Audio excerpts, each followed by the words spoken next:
മഴക്കെടുതിയിൽ തകർന്ന വയനാടിനെ പുനർനിർമ്മിക്കുന്നതിനുള്ള ശുചീകരണ മഹായജ്ഞത്തിന് തുടക്കമായി. ജില്ലാ ഭരണകൂടത്തിന്റെ നേതൃത്വത്തിൽ ജനപ്രതിനിധികളുടെയും പൊതുജനങ്ങളുടെയും സഹകരണത്തോടെയാണ് ശുചീകരണ യജ്ഞം നടക്കുന്നത്. ഇന്ന് രാവിലെ 8 മണിയോടെയാണ് വയനാട് ജില്ലയിൽ ശുചീകരണ യജ്ഞത്തിന് തുടക്കമായത്. കളക്ടറേറ്റിൽ നടന്ന ഉദ്ഘാടന ചടങ്ങിൽ ജില്ലാ കളക്ടർ, സ്ഥലം MP എന്നിവരുടെ നേതൃത്വത്തിൽ നിരവധി പേർ പങ്കാളികളായി. ഇതോടൊപ്പം ജില്ലയിലെ എല്ലാ പഞ്ചായത്തുകളിലും ഒരേ സമയം ശുചീകരണ യജ്ഞത്തിന് തുടക്കമായി. 25,000-ലധികം ആളുകളാണ് ശുചീകരണ യജ്ഞത്തിൽ പങ്കാളികളാവുന്നത്. സർക്കാർ ജീവനക്കാർ, ജനപ്രതിനിധികൾ, സന്നദ്ധ സംഘടനാ പ്രവർത്തകർ, രാഷ്ട്രീയ പ്രവർത്തകർ തുടങ്ങി സമൂഹത്തിന്റെ നാനാതുറകളിൽ നിന്നുള്ളവരാണ് യജ്ഞത്തിൽ പങ്കെടുക്കുന്നത്. ഒരു ക്ലീനിങ് സ്റ്റാർട്ടിംഗ് ഡ്രൈവാണ് നമ്മുടെ മിഷൻ ക്ലീൻ വയനാട്. എല്ലാ നമ്മുടെ ജനപ്രതിനിധികൾ, പിന്നെ എല്ലാ ലോക്കൽ ബോഡി, മുനിസിപ്പാലിറ്റി, പഞ്ചായത്ത്, ത്രിതൽ പഞ്ചായത്ത്, പിന്നെ ward health and sanitation committee പ്രത്യേകമായിട്ട് ഇതിലൊരു നല്ല ലീഡർഷിപ്പ് എടുത്തിട്ടുണ്ട്.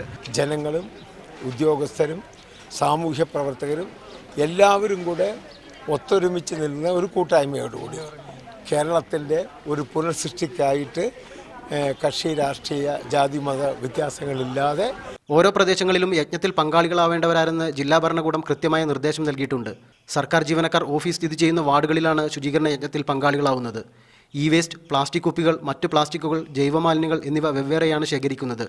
ശുചീകരണ യജ്ഞം വിവിധ ഘട്ടങ്ങളിലായി 2 മാസത്തോളം നീണ്ടു നിൽക്കുമെന്നും ജില്ലാ ഭരണകൂടം അറിയിച്ചു. മീഡിയ 1 വയനാട്.